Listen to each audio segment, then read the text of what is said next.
Hello and welcome to the 59th episode of Fur, Fins, and Feathers. Today our guest is Bizzie Bea, an Australian cattle dog, and her delightful owner, Karen Smith of Harwich, Massachusetts. Welcome, Karen. Hi, It's thank you. good to see you again. Thank you for having me. And congratulations on your win, your impressive win at the Westminster Kennel Club. Good girl, thank you. Things have changed in the sport of dogs in the last few years, especially this last couple of years with the pandemic and everything. And Westminster moved temporarily for this year to the Lyndhurst Estate in Upper State New York. Terrytown, New York. In Terrytown, New York. And that was a wonderful thing. So, and you were there. I was and you there. did well. And congratulations on your impressive wins. Thank you very much. How'd you get involved with cattle dogs? My first one came to me as a washout show dog, actually. She was actually from the line that she comes from. She just got too big for the show ring. So they were looking to home her in a performance home. And so I got her, fell in love with the breed. They're hard. They're not for everybody, but they are definitely attentive and very loyal dogs.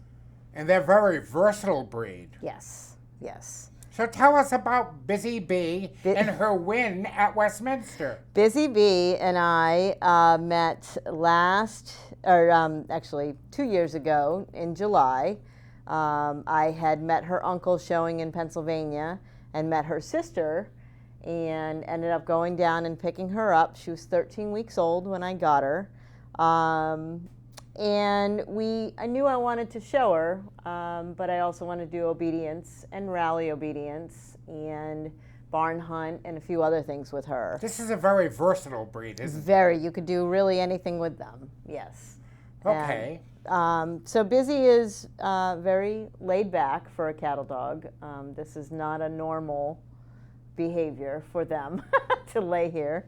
But went down and picked her up, and we started doing some conformation pretty quickly at 4 to 6 months at the Cape Cod Kennel Club in Mass. And we went on, and we got our championship last October at the Big E.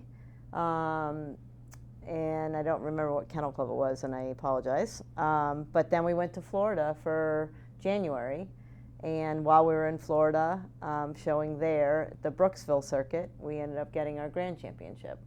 Nice. So she's just turned 2 April 1st of this year, so she's just over 2 years old, and now we have taken select at the prestigious Westminster Kennel Club. That is an honor itself just to be entered there. Yes, and she is all owner handled, which means basically I don't get paid to show her. She is my own dog. I don't show anybody else's dogs. And we go and travel together and show wherever I enter. How was Westminster this year? I compare Westminster when I was there 25 years ago, right, when everybody was at Madison Square Garden. And I have never been, so that was always a childhood dream of mine, just to go to watch. And the reason I entered her as a 2-year-old dog is it was an outdoor show. So there was no benching, so it wasn't like they had to sit there and deal with the public saying hi and all of that all day long. It was basically you went, you showed, and then you were supposed to leave. So no stress on the dog. It was set up very similar to our outdoor shows we've been doing for the last year. So it was very relaxed. The only big difference is how much media was there from any other show. A lot of TV, a lot of cameras, a lot of picture taking going on. And then... There were no spectators, were there? No, there were not. Nope. It was all, and you did have to drive in, you had to you had to do quite a bit of things for COVID. But if you were vaccinated, then it was kind of a little bit less that you need to do than if you weren't. So, but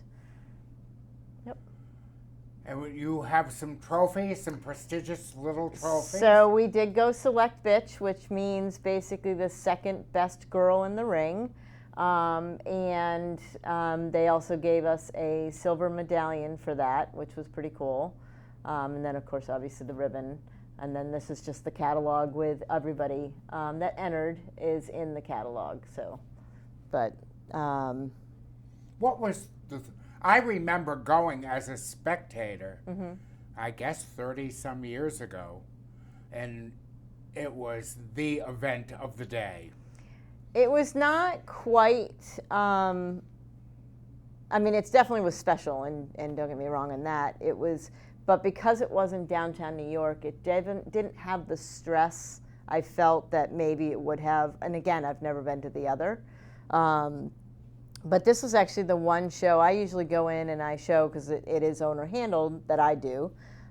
Usually I'm nervous, and usually I am very, I'm shaky, and usually she doesn't perform very well. And this show, we went in and I wasn't nervous, and she showed her little heart out. So I was very proud of her. People that I have spoken to in the last few days, some of them have told me that they thought that Westminster Outdoor at Lyndhurst was far more relaxed, Mm-hmm.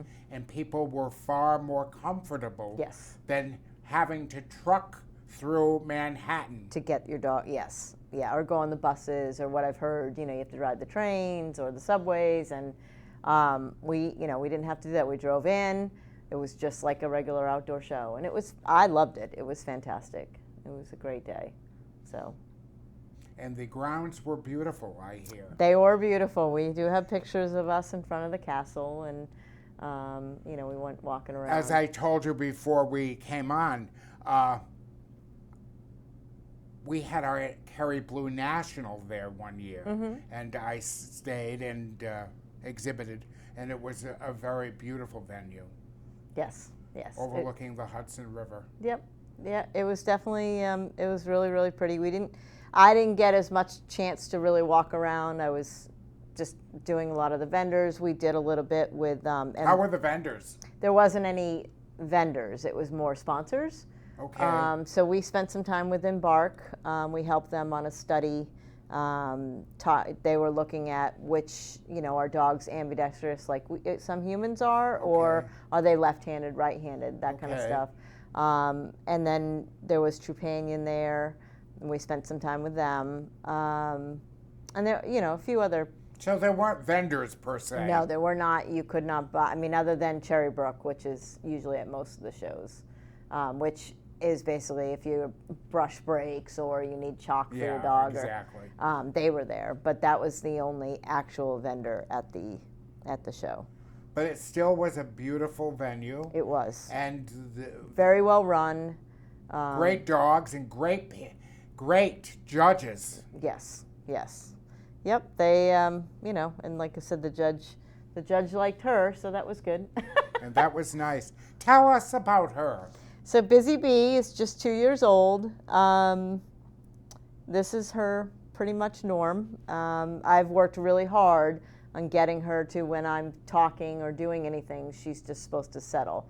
And that's part of that canine good citizen, that kind of stuff training that tells her. That was her a title that she earned. One of the titles that she has, yes. She has her trick dog title also. What is that?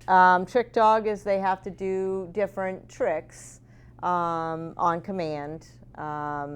She has quite a few. She does push open doors. She does paws up on my arm. They'll have to walk like a balance beam or speak when asked. This is a very intelligent breed, isn't it? Extremely intelligent. Extremely. Usually she's smarter than I am most days. Where was the breed developed? In Australia. They are one of the original, breeds from Australia.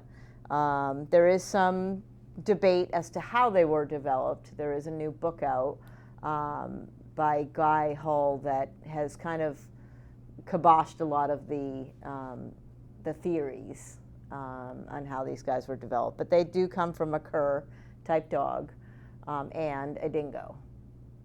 So they were bred to basically move wild cattle. So when the settlers came over from England and all of that to Australia, they had these dogs that were used to dealing with tame cattle, and they couldn't hold up. So this Hall, who developed the breed, basically took a cur and somehow, and we don't really know on his on how he did it because the records were destroyed, but they are saying that he took a wild dingo and bred it, and they're not really sure how many times it took to breed back to get the dog. Are they related to the Kelpie? No, they say no. Okay. But again, the records were destroyed, so we really don't have a good. And depending on where you are in even the United States or all over the world, there are different styles of cattle dogs.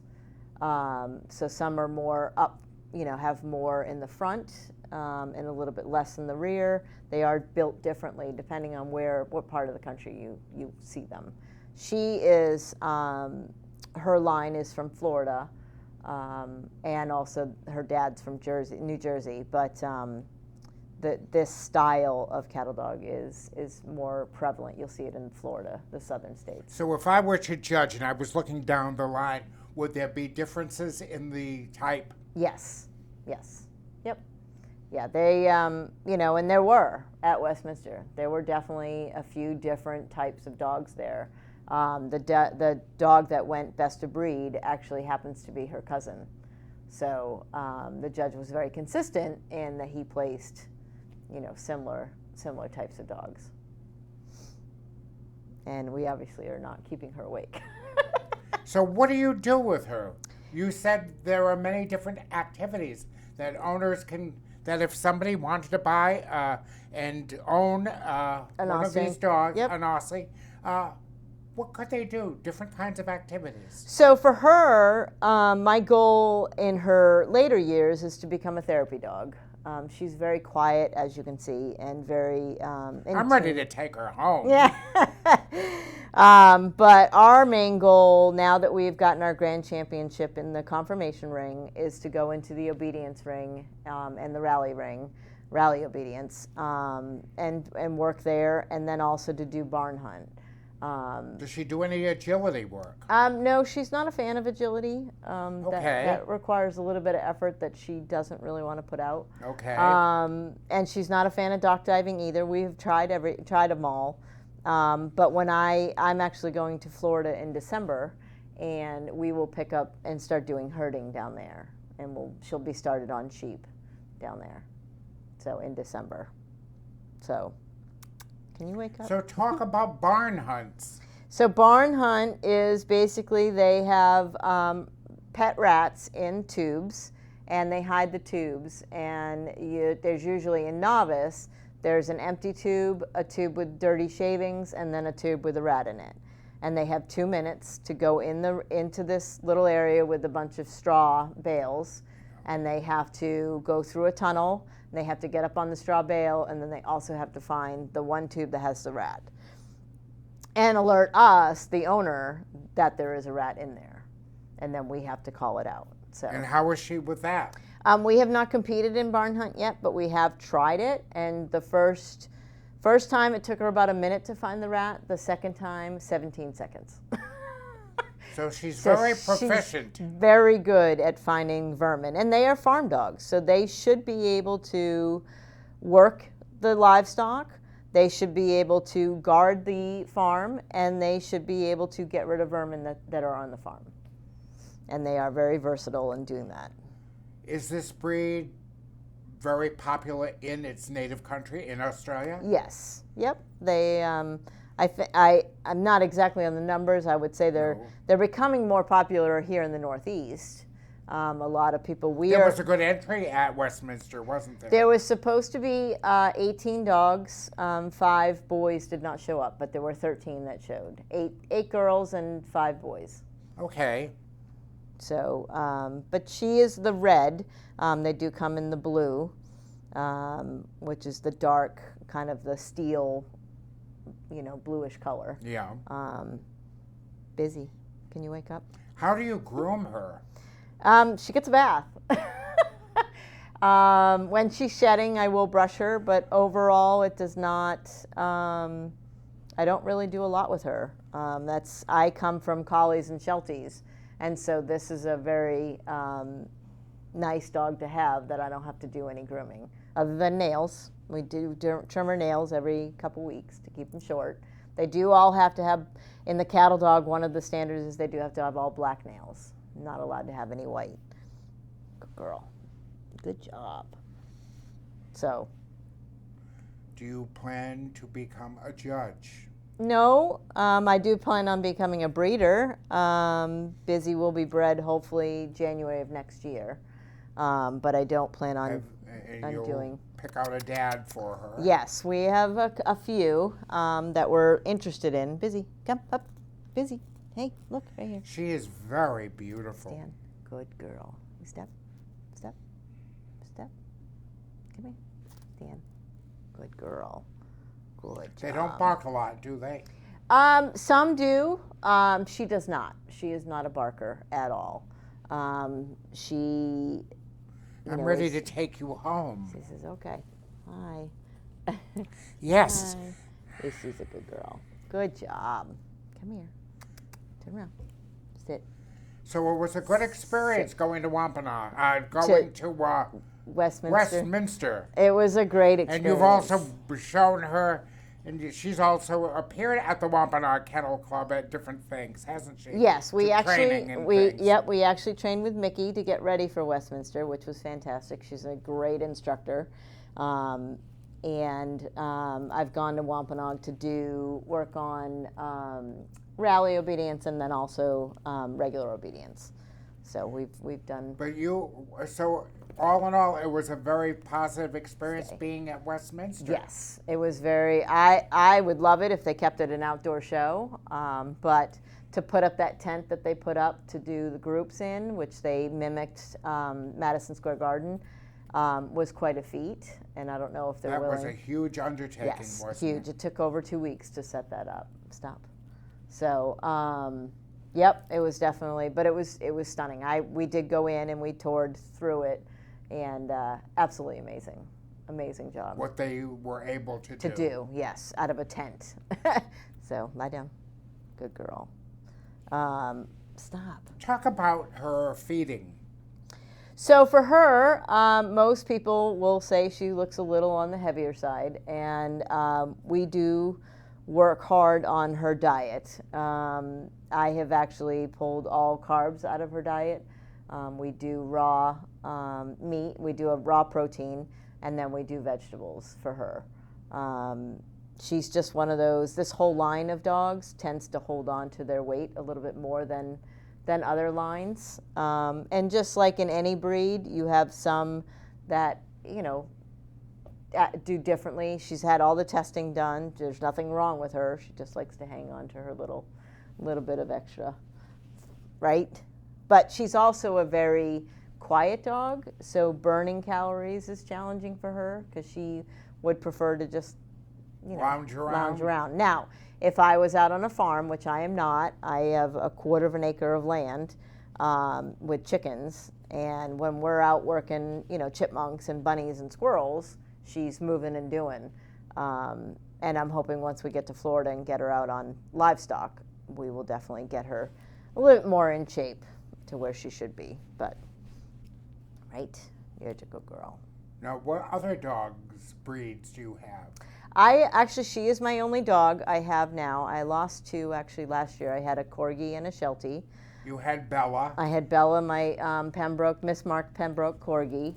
Right who I loved. Sit. I wanted to steal her and bring her home. Sit. And then, stay. And then my Sheltie was a rescue out of Tennessee, and she lived till about 16 and a half. So this young lady is the star. Yeah, we have. My parents do have 2 Pomeranians. They're a party-colored Poms, and they're both rescues out of Boston. So, nice. But she is my only dog. Now, right when now. she has her litter, are you going to keep a pup? Maybe. If there's anything, with what I'm looking to possibly breed her to, yes, I will keep a girl out of her. and go forward with her. Good girl. Thank you. Stay. So she's beautiful. She's a good girl. She actually 2 weeks ago had no coat at all, and her coat is back in beautiful, right in time for the show. It was perfect. I thought I was going to be showing a naked dog, and she got her coat in, and she'll actually, and you can kind of see, there is white. So with the reds, they will get kind of a white overlay. And as she now is coming back in, you'll see the white is starting to fill back in on her. Good girl. Good job. And the white on the top of her head is called a Bentley, and it is, they say it's a good luck. So whenever you're,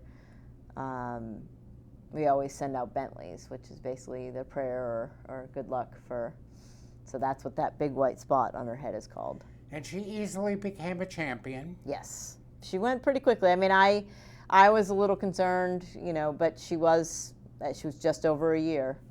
She did it in October, so she was just over a year old, and now we're heading towards our bronze. We get 4 points at Westminster, so we are sitting at, I want to say it's 37 or 38 points towards our bronze. What are the levels? So it goes champion, grand champion, bronze champion, silver, gold, and then platinum. And her dad is a platinum champion, and her mom is a gold champion. So, yeah. Things have changed since I started showing I know, right? dogs. And well, they didn't have select back then either. They No. just had breed and best of opposite. So, yes, a lot of things. I have a couple of judging assignments next year, and I've got to really bone up on everything because things have changed. Yes, yep. Well, when we had this lead, especially made for her for Westminster, and it's got a little B on it. So this is our show lead that we use, and so we did a lot to get ready for it, and had to go out and buy a brand new dress and for the show. I remember when I started 41 years ago, there were only 140 breeds that were recognized. Mm-hmm. I don't even know what it is now. It's almost 200. Yeah, it's up there. They had 4 new ones at this show. I don't even know what the new breeds are. Yep, there was. And if I judge, and I am judging junior showmanship, I have to know that we're supposed to know all of those breeds for the standards of those breeds. Yep. And that's a challenge in itself. It is. It is. But she's been a wonderful dog. Kudos to the breeders, Sally Fontenot and Deb Minzer. Deb's been in the breed for 40 plus years. She is the president of the National Club and has been my mentor. Her and Stephen Ware are my mentor to show me, what I need to do and where I need to go and do with her. So. Are there any Australian kettle dogs living on the Cape? There are quite a few. Really? A few. Oh, yes. Yep. Yeah, we know of at least 5 or 6 that I know of, but there's definitely plenty more. Yep, they're becoming very popular. They're a great family dog. You just have to keep them busy. You have to give them a job. They're not great just to lay around the house all day. They definitely need to go out and be busy. Now, I do dog training on the Cape at Particulars in Yarmouth, and she's with me. I also do a lot of private lessons. She's with me. So there's probably 1 day a week that she stays home, but other than that, she is with me 24/7. And you say in the future you'll be doing therapy, maybe? Hopefully. I mean, She'd be great with therapy. Yes, yeah. And my Bella was with TDI. She actually. I remember Bella came to the Memory Cafe. The Memory Cafe in Acushnet. Yep. And I wanted to steal Bella and take her home. So she's following. Bella raised her for 9 months before I tragically lost Bella to hemangiosarcoma, which is a cancer. But so this is a lot of Bella coming through. What you're seeing her do, Bella actually taught her as a baby to do. So, and that I am very thankful I had Bella as long as I did to be able to give me this nice, quiet dog. because her siblings are not this quiet. Really? No, I am friends with all of their. And what are their dogs like? So her siblings, there were 7 in the litter. 1 went to a pet home. The other 6 went to show homes. One of the 6 really went to a performance home, but he is 1 point away from his championship. And then the 5. So she's a grand champion dog. Her brother is a grand champion. Her other brother is already a bronze champion, and her sister is a grand champion also. And they are scattered all over the country? They are. They go as far out as Nebraska. Actually, the lady that owns Ice, who took breed, owns her sister.